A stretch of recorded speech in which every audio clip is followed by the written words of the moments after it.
I am happy to be here with Darrah Maclean, who is a writer and who has written a book that I was wanting to talk with her about today, because this month we are thinking about narrative and storytelling and journeys of healing and growth. So, Darrah, thank you for being here. Happy to be. Yeah. Could you share some details about your book and what informed your writing of this story in particular?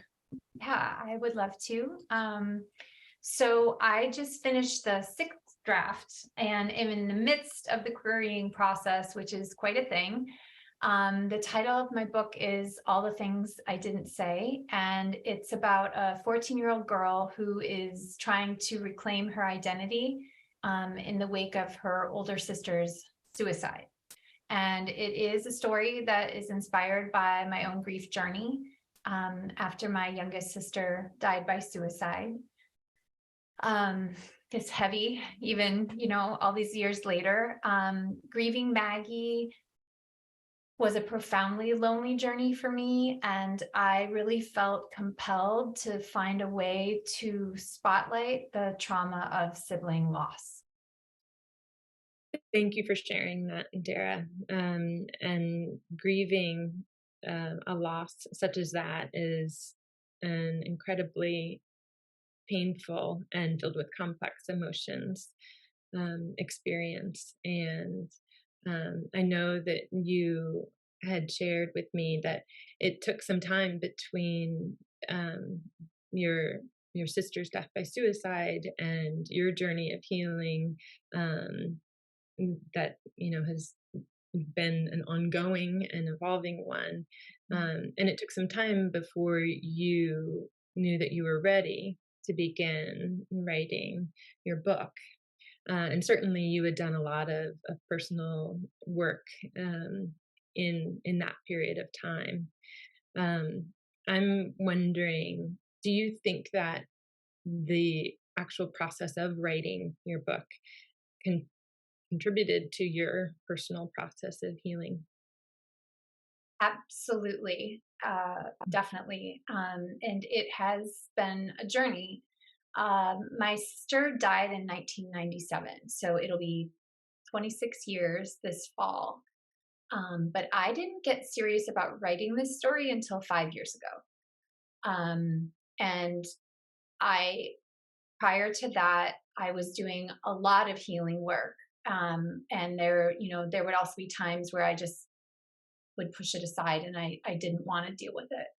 Um, and even so, having gotten through all of the healing work that I had done, when I finally did realize, okay, this is a story that I'm going to try to write, um, there were scenes that were so hard to write and took me to such depths of pain that it was really hard, and there were a lot of tears as I was typing. But I will also say it was about the third draft when I realized just how cathartic the process had become for me, and how um, the by opening up the pain, it didn't actually make it worse. It allowed me to live with it in a Mm. way that I hadn't been able to do before. And I'd heard this amazing quote. I can't remember who told me this, but it's not that the pain is meant to go away. It's just that we get stronger, and we're able to carry it. And I feel like that's the point that I have gotten to now. And because of this process of writing and going into this story, I've been able to find a new level of healing. I really did pour my pain into the page. And because it's fiction, there are also things that I could make my character do that I wasn't able to do. And so, in a lot of ways, I found forgiveness for myself by recreating scenes, or having my character say something that I wish I had said. And so, through part of the cathartic piece of this was really about forgiving myself, which I think guilt is a huge thing that survivors of suicide loss carry, and finding a way to forgive yourself is really for things that were out of your control. It's extremely powerful. Mm, it's really beautiful, your description, and I thank you for sharing that Yeah, so much. Um, you knew that you wanted to write a sibling story in order to shine that light on the sibling experience, um, in the aftermath of the loved one's death by suicide. yes, And as you said, you know firsthand that can be a really neglected and isolated one, and filled with a lot of pain and a lot of just a lot of complex emotions. Um, and as you're talking about that the writing and the catharsis and kind of turning things over, in different ways, and how that was useful to you.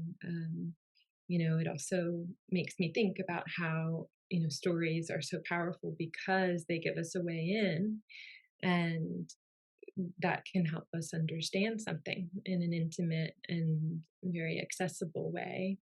Um, and so I'm curious how you think about or would describe your hope or intention in sharing this story with others, whether those with a shared or a quite different lived experience. yeah. Um,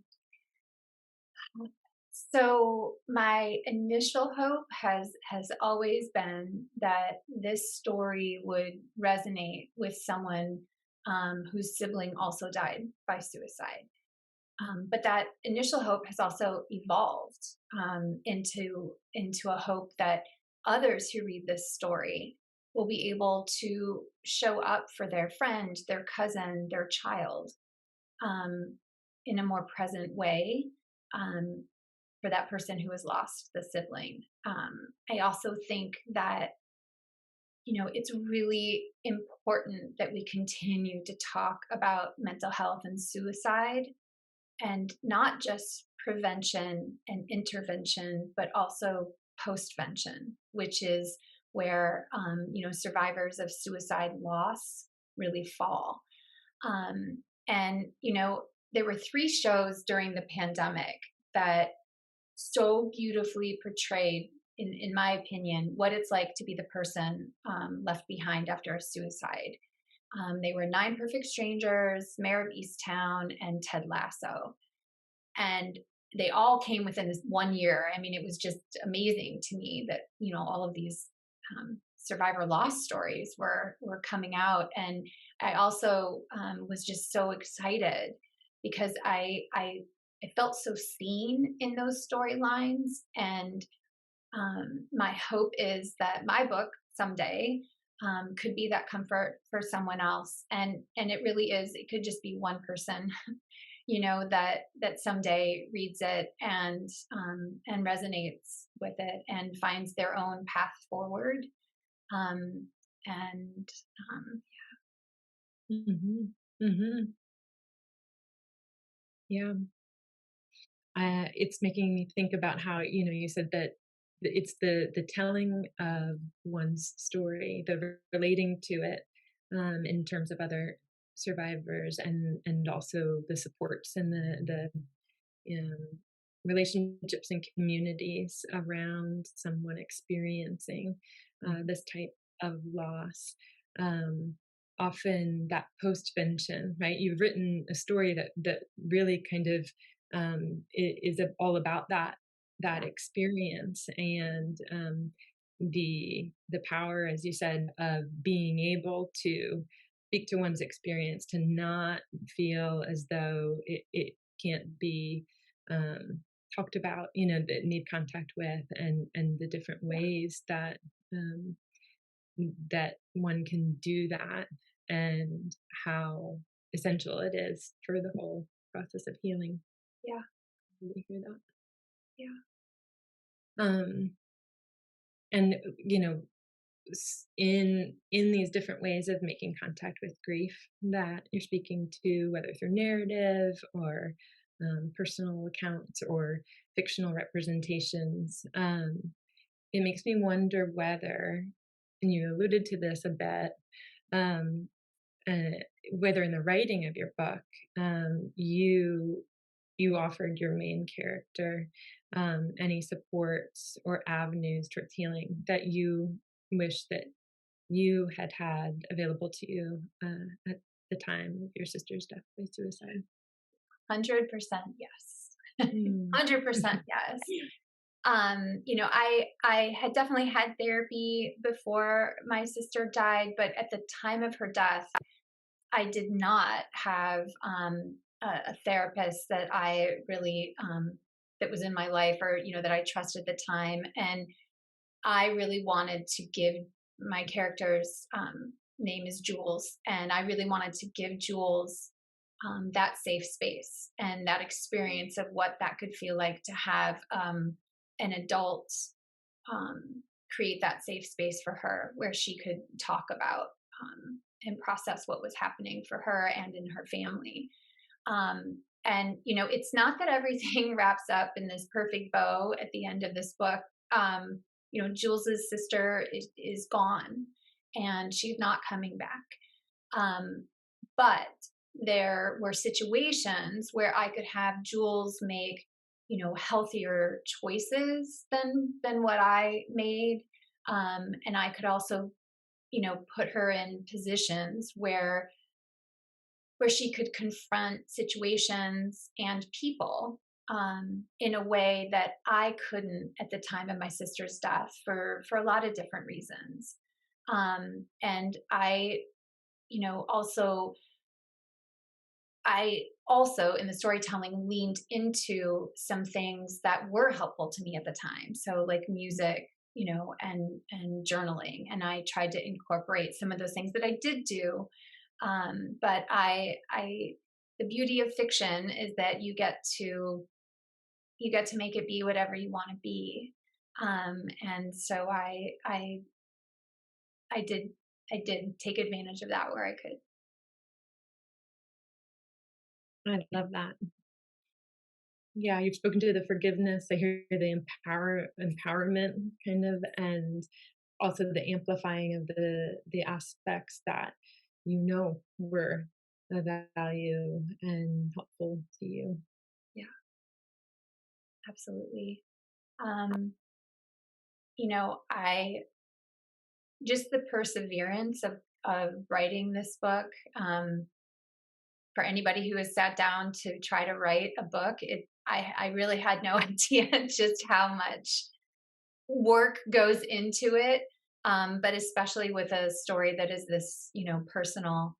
But I'm proud of myself, as kind of corny as that might sound. I really am proud of myself. And I really encourage, maybe for somebody else it's not writing, maybe it's painting, maybe it's music, I don't know, but finding an outlet for that pain Mm. and being able to express that and share that and add to the conversation, and you know keep these topics um, top of mind and out there. I think that helps, it helps normalize it and normalize this, very unique grief journey. And a lot of people, it's so heavy, and a lot of people don't want to talk about it, but the people who are going through it really need you to talk about it.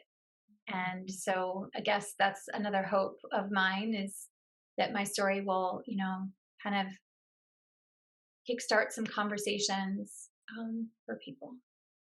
Mhm, mhm.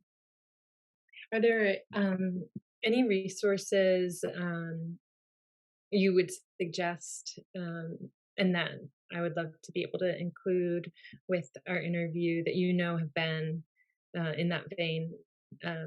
sources of comfort or support to you in your journey, and that you would also wish to share with others? Yeah, I have some books that there isn't a lot out there on sibling loss specifically. but there were a few books, Still With Us, The Forgotten Mourners, and Do They Have Bad Days in Heaven? Those are the three titles that are coming to mind. So I will definitely um, share the links to those. And then in the last couple years, I finally felt like I was ready to volunteer. And so I have really found that the American Foundation for Suicide Prevention has been an incredible resource for me to get involved with. And, whether you are looking to volunteer or you're looking for support, they have a lot of postvention um, support, support info. And there is a program called Healing Conversations for those that have, just experienced a loss that, is something that people might want to look into as well. So I've found that to be really, really helpful. I really appreciate you sharing those. Yeah. Thanks so So much for having me, Lisa. And, yeah, and thank thank you you for being. for talking about this, difficult subject. It's just so important. It's absolutely so important, and I appreciate your time and your offering of your story in all of these different ways, and the meaning and value of them. Yeah. Thank you.